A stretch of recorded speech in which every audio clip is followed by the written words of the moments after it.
My dear students, we are studying now pair of linear equations in two variables. तो अब इस chapter को हम लोग शुरू कर रहे हैं और मैं उम्मीद करता हूं कि आपको ये अच्छे से समझ में आ पाएगा। मैंने कोशिश की है कि आपको मैं बात समझा पाऊं कि क्या हुआ, कैसे हुआ, क्यों हुआ और उसको हम किस तरीके से देख सकते हैं। तो ये मेरा कोशिश है इसमें। I hope you will find it easy to understand and learn better in better way and hope you would be able for your next examinations for your competitive exams. In any exam you will find it is very helpful because you are learning the things from the fundamentals and having a background of linear equations in two variables. ये हमारा chapter 3 है। So suppose you have cash is equal to C rupees. So want to purchase apple is equal to A kg and want to purchase butter is equal to B kg. तो इसका rate जो है Apple का ₹X पर KG है and Y जो है butter का प्राइस है। इस बात को हम एक टेबल बना दे रहे हैं, इससे हम लोग समझने की कोशिश करेंगे कि आइटम है एप्पल, बटर और कैश का। इधर हमारे पास अमाउंट है A kg, B kg, rate जो है X एंड Y है। तो टोटल कितना हो गया AX BY और ये किसके बराबर है? टोटल अमाउंट कैश यानी कि AX plus BY is equal to C। तो यहाँ पर हम लोग एक चीज और देख रहे हैं कि X एंड Y जो है दीज आर टू वेरिएबल्स, यानी कि पावर इज इक्वल टू 1 है। इसमें AX प्लस BY, X का पावर 1 है, Y का पावर 1 है। It is XY point is solution of this equation. तो हमारे पास ये लीनियर हो गया, पावर 1 है तो लीनियर हो गया, तो इसलिए AX plus BY is equal to C हमारे पास ये बन गया। नाउ केस 1 क्या कहता है? फर्स्ट यू परचेज देन पे इज इक्वल टू C। आपने सामान खरीद लिया और उसका पैसे दे दिए। Case 2 you have limited cash, आपके पास कैश लिमिटेड है एंड परचेज अकॉर्डिंगली, और आपने उस कैश के अकॉर्डिंगली परचेज किया। तो we are studying this case कि हमारे पास लिमिटेड कैश है और हम लोग जो है इक्वेशन ऑफ ए लाइन।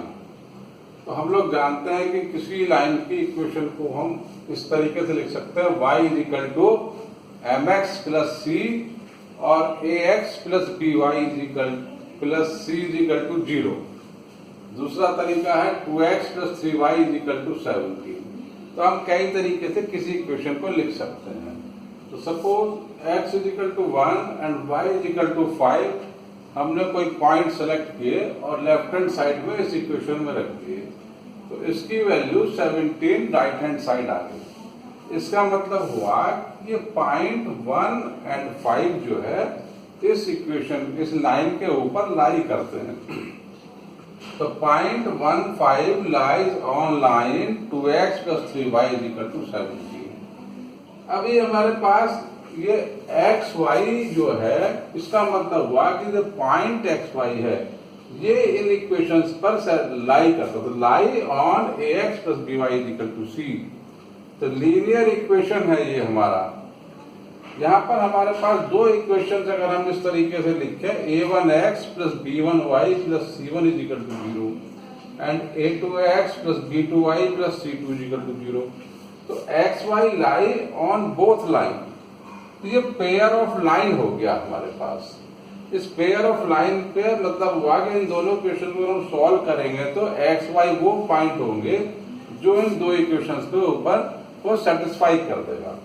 ना एक कंडीशन हमारे पास है कि A1 is not equal to 0, B1 is not equal to 0 and A1 square plus B1 square is not equal to. This condition and we have to follow. अगर ये condition satisfy नहीं होती है तो ये इक्वेशन हमारी नहीं बनेगी। This is the important condition to satisfy pair of line and their representation. अगर हमारे को दो लाइनें दी गई हो a1x plus b1y plus c1 is equal to 0 and a2x plus b2y plus c2 0, चलो हमने इनको L और M नाम दे दिए। तो यहाँ पर क्या है कि हमारे पास तीन पॉसिबिलिटी बनेगी। तो फर्स्ट पॉसिबिलिटी क्या है कि इंटरसेक्टिंग एट ए पॉइंट, कि दोनों लाइनें आपस में एक पॉइंट पर काटती हैं। तो इसका मतलब क्या हुआ कि यहाँ पर वन सॉल्यूशन होगा। दूसरे केस है कि दोनों लाइनें पैरेलल हैं, पैरेलल लाइन होने पर वो एक दूसरे को नहीं काटेंगी और वो लगातार जैसे रेल की पटरी होती है यानी कि the line of the railway track, वो जो है पैरेलल है, तो उसमें कोई नो सॉल्यूशन, वो आपस में कभी भी नहीं मिलेंगे। जो पॉइंट इस पर है वो इस पर कभी भी नहीं होंगे।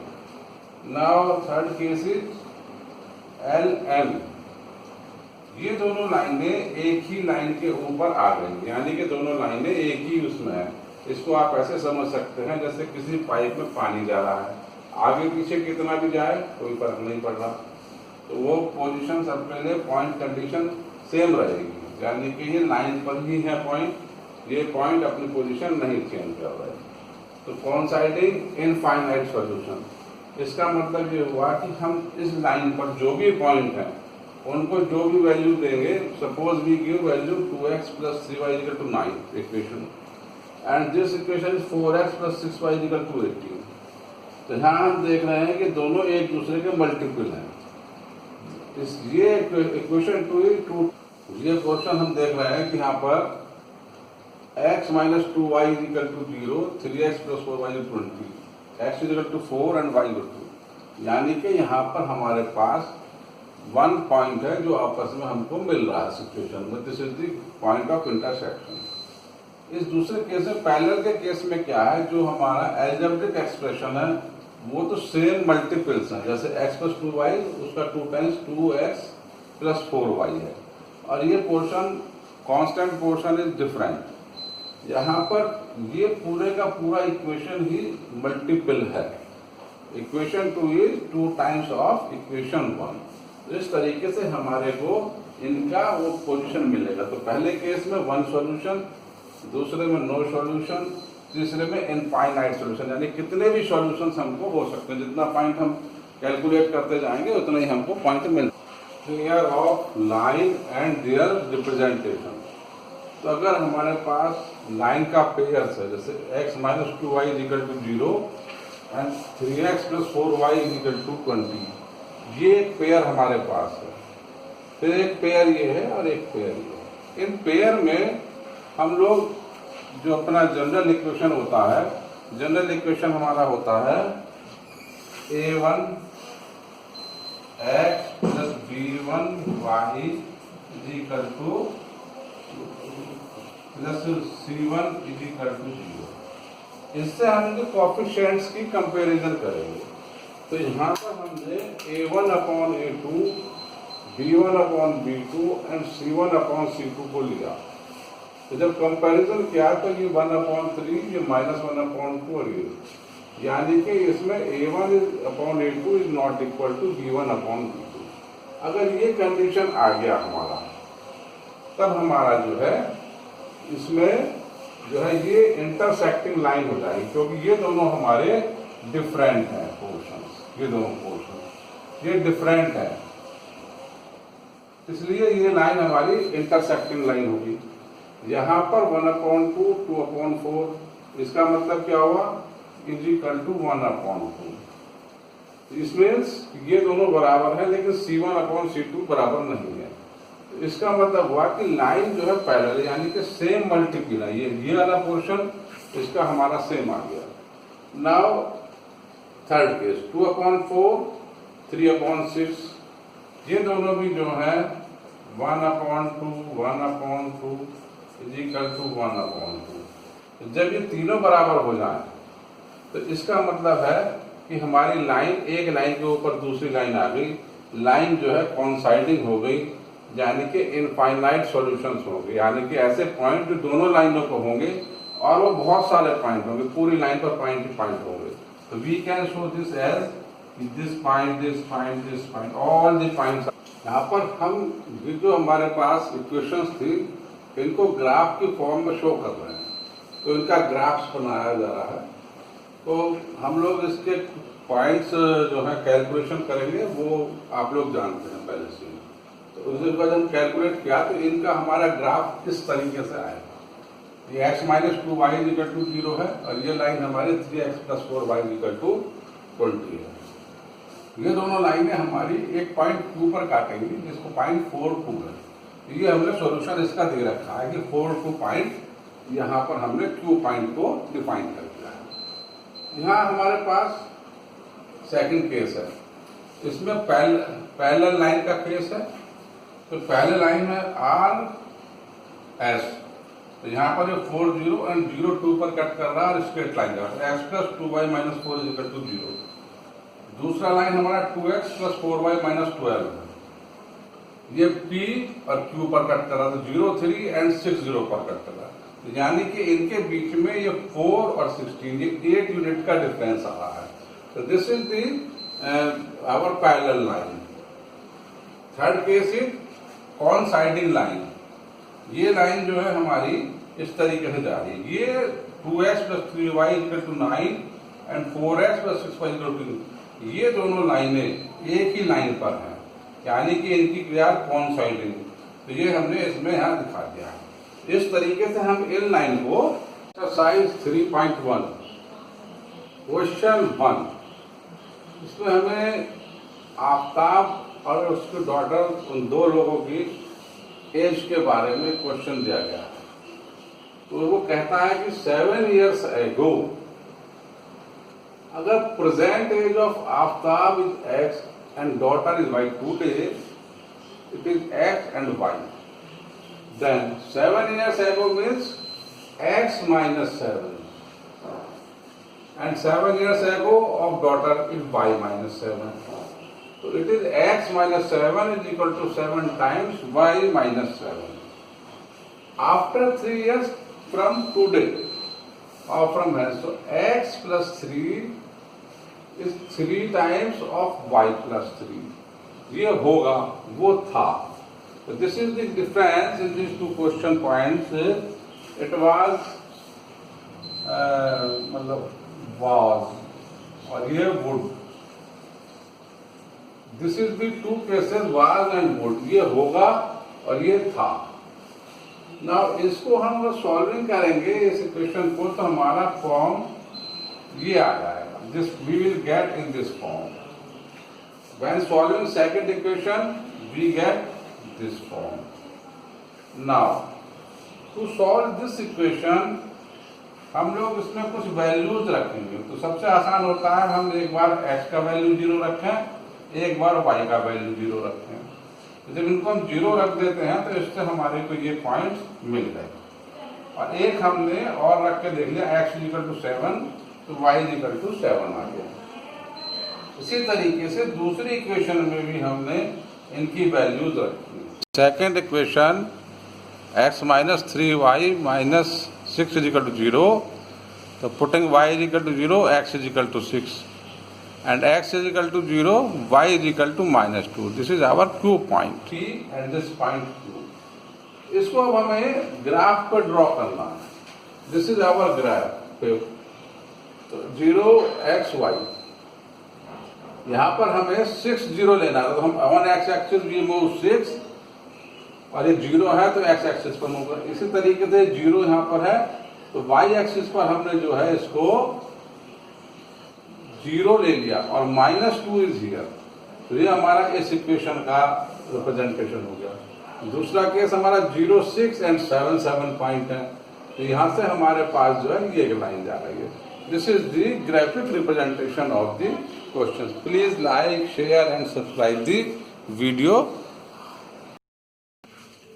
Important point in a graph. तो कुछ ग्राफ को हम कैसे समझ सकते हैं और उसमें क्या इम्पोर्टेंट बात है ध्यान देने की हम समझेंगे. हमारे पास ये OXY जो है कोऑर्डिनेट एक्सिस है. मान लीजिए हमें एक पॉइंट A दिया है A0. तो दिस पॉइंट मीन्स कि ये x कोऑर्डिनेट हमें इसका दिया है x0 पॉइंट और ये पॉइंट है और एक्स एक्सिस पर स्टे करेगा। तो ये जो है A0 हो गया। दूसरा पॉइंट 0B है, ये B पॉइंट है, ये इसका मतलब है कोऑर्डिनेट 0y है और ये y एक्सिस पर चला जाएगा।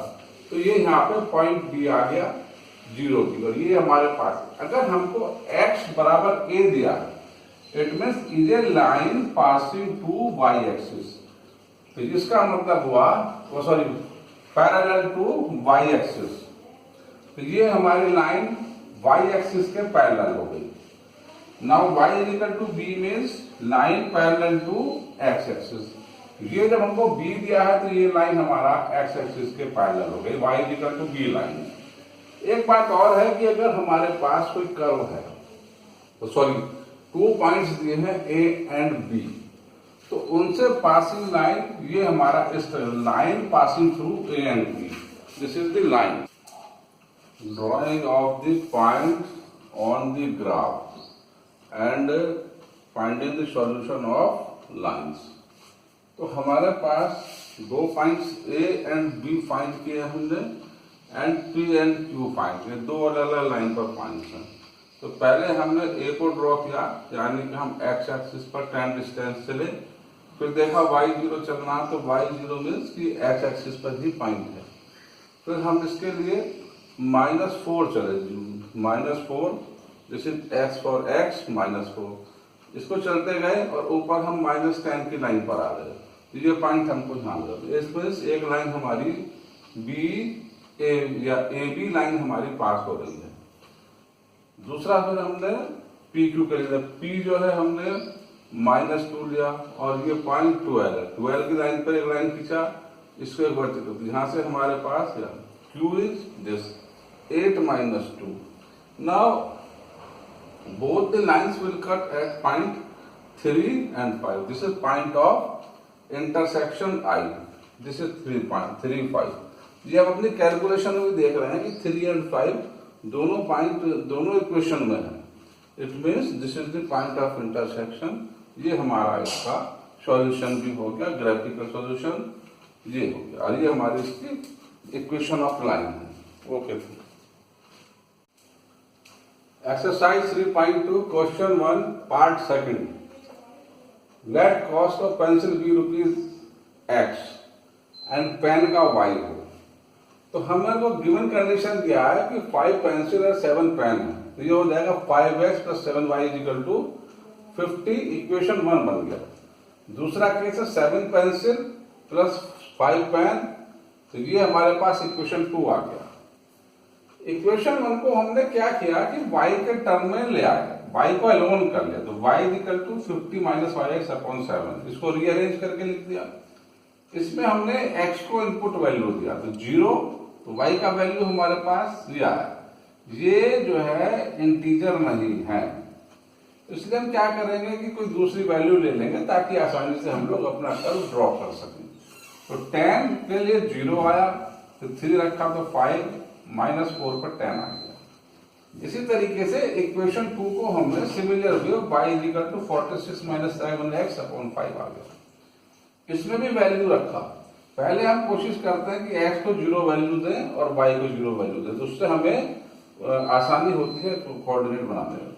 तो 0 रखने पर ये 9.2 आया। ये भी पूरा इंटीजर वैल्यू नहीं है, हम इसको भी यूज कर सकते हैं और इंटीजर लाने की कोशिश करेंगे। तो 6, जब y 0 किया तो इसका वैल्यू 6.5 आया। इस तरीके से हमने 3 वैल्यूज और इसको हमने इनपुट वैल्यू दी। यहाँ पर हमने इस पॉइंट को A बोला 10, 0, 1, इसको बोला B -4, 1, 0। यहाँ पर हम देख रहे हैं 3, 5 पॉइंट है। 3, 5 पॉइंट वो है जो दोनों में कॉमन आ गया है, तो ये दोनों में कॉमन है। इसको हम drawing of the point on the graph and finding the solution of lines. तो हमारे पास 2 points A and B find किए हमने and P and Q find किए, 2 अलग अलग लाइन पर पॉइंट्स हैं। तो पहले हमने A को ड्रॉ किया, यानी कि हम x एक्सिस पर tan डिस्टेंस चले, फिर देखा y0 चलना, तो y0 मीन्स कि x एक्सिस पर ही पॉइंट है। फिर हम इसके लिए -4 चले, -4, this is x for x -4, इसको चलते गए और ऊपर हम -10 की लाइन पर आ गए। ये पॉइंट हमको ध्यान रखना। इसमें एक लाइन हमारी बी ए या ए बी लाइन हमारी पास हो रही है। दूसरा फिर हमने पी क्यू के लिए, पी जो है हमने -2 लिया और ये पॉइंट 12 है, 12 की लाइन पर एक लाइन खींचा, इसको एक वर्टिकल होती है। यहाँ से हमारे पास या Q is this 8 -2। Now both the lines will cut at point 3 and 5. This is point of intersection I. This is 3, 5. ये आप अपनी कैलकुलेशन में भी देख रहे हैं कि 3 and 5 दोनों पॉइंट दोनों इक्वेशन में है। It means this is the point of intersection. ये हमारा इसका सॉल्यूशन भी हो गया, ग्राफिकल सॉल्यूशन ये हो गया, और ये हमारी इसकी इक्वेशन ऑफ लाइन है। ओके, क्वेश्चन 2, 9x + 3y + 12 = 0 एक इक्वेशन है। दूसरा इक्वेशन हमारे पास 18x + 6y + 24 = 0। ये दो इक्वेशन का मतलब है कि दो हमारे पास डिफरेंट टाइप की इक्वेशन हैं। a1x + b1y + c1y = 0। इन दोनों इक्वेशंस में डिफरेंस ये है कि इनमें कोफिशिएंट्स का डिफरेंस है। तो कोफिशिएंट डिफरेंट है तो इसका मतलब ये सेम वेरिएबल में डिफरेंट कोफिशिएंट के साथ टू इक्वेशंस हो गई। तो हम लोग ये कंडीशन पहले ही पढ़ चुके हैं कि we know a1/a2 = this and this. तो कंसिस्टेंट यूनिक सॉल्यूशन होगा। कंसिस्टेंट मीन्स कि उसका सॉल्यूशन होगा और वो अपने आप में यूनिक मीन्स अनोखा होगा, उस जैसा कोई दूसरा सॉल्यूशन नहीं होगा। a1/a2 = b1/b2 is not equal to c1/c2। इस केस में ये इनकंसिस्टेंट है, यानी कि लाइन पैरेलल हो गई और उनके बीच में कोई सॉल्यूशन नहीं होगा। तीसरा केस हमारे पास ये सब बराबर होगा। तो इस केस में क्या है कि ये कंसिस्टेंट डिपेंडेंट है। ये इसका क्लासिफिकेशन है कि कंसिस्टेंट तो है लेकिन डिपेंडेंट टाइप है। तो इसको हम कोइंसाइडिंग इनफाइनाइट सॉल्यूशन होंगे। इस इक्वेशन, इन दोनों इक्वेशंस के वेरिएबल्स को जब हमने यहाँ पर रखा तो हमारे पास ये तीनों बराबर आ गए। तो इसका मतलब क्या हुआ कि लास्ट वाली कंडीशन कोइंसाइडिंग इनफाइनाइट सॉल्यूशन इस क्वेश्चन के होंगे। ओके, हमारे को ये इक्वेशन दी गई है दो, इसमें ये चेक करना है कि ये कंसिस्टेंट है या नहीं है। तो इसके लिए हमने a1/a2 = b1/b2 = c1/c2 की कंडीशन को टेस्ट किया। जब उसको टेस्ट किया तो हमें पता चला कि ये तीनों आपस में बराबर नहीं है। It means consistent unique solution होगा, इंटरसेक्टिंग लाइन है। दूसरा case 4, 5x - 6y = 11 and -10x + 6y = 2। So in this case we are seeing that all are equal. So since all are equal, it means lines are coinciding, यानी कि consistent and dependent type solution है ये। Now question number 5, parameter p = 2 into x + y and given p½ = 2 times 1/2 into this, it means x + y = 36 meter, and second condition is y = x + 4. The length is 4 meter more than the breadth. Now put all these two together and we get the solution x = 16 and y = 20. Exercise 3.2 and question number 7. In this two equations are given, x - y + 1 = 0 and x + 2y - 12 = 0. तो इसमें हमें इसका graph draw करना है और इनका point of intersection बताना है। साथ में ये जो एरिया है इसको हमें शेडेड करना है, जो ट्रायंगुलर एरिया है इसको शेडेड करना है। तो हमारे पास इक्वेशन है x = y - 1। तो इसलिए इसको हमने अलग अलग वैल्यूज दी। तो 0, 1, -1, 0, यहाँ पर हमने x को लिया है क्योंकि हमको y कोऑर्डिनेट 0 चाहिए, तो इसके लिए फिर भी हमने इसको रख दिया। तो यहाँ से फिर इसमें रखा तो x = 12 - 2y 3। तो ये हमारे पास ये और ये वैल्यूज आ गई। फिर हमने इसको तीसरा स्टेप ये लिया कि इसमें इस वैल्यू को रख दिया x + 1 y = 2। इससे ये हमारे पास x की वैल्यू 2 आया और y की वैल्यू 3 आया। तो ये जो है पॉइंट ऑफ इंटरसेक्शन है, यानी कि पॉइंट I के कोऑर्डिनेट हमारे पास आ गए। तो इसको हमने ये और ये लिख दिया, ये दोनों में हमारा कॉमन है, तो ये I हो गया, ये भी I हो गया। अब इसको हमने कर्व को ड्रॉ किया, तो जो पहले लाइन ली तो x - 1 + 1 0, तो ये हमारे पास -1 है, ये 1 है, तो 0, this is 0 1 and it is -1 0। इसको ड्रॉ किया तो ये गया। दूसरी लाइन को ड्रॉ किया तो ये कंडीशन, ये पॉइंट ऑफ इंटरसेक्शन I आ गया, ये 2 और 3 पर कट कर रहा है। Now it is said to shade this region. So this is the region. We have to shade this region. This is the region of I, A, B. This is the region. So IAB is the shaded region. IAB ये reason हो गया। हम इसका एक थोड़ा additional दिया है मैंने कि एरिया ऑफ ट्राइंगल भी कैलकुलेट कर सकते हैं। तो हम लोग जानते हैं कि हाफ इंटू BH होता है, तो बेस हो गया 6 - 1, तो दिस इज 6 इधर माइनस, तो 7 का बेस हो गया और हाइट इसका 3 हो गया है। तो इस तरीके से हम इसका एरिया भी कैलकुलेट कर सकते हैं। This is additional. Dear, now your exercise is over. Please like, share and subscribe the video. And I hope you will find it quite easy to understand, to do the exercise, and you will find it very helpful for your further examinations. It is not only, this is not the end of your education, it is starting of your education for further exams like IIT, JEE and any other exam. Okay dear, thanks. Please like, share and subscribe.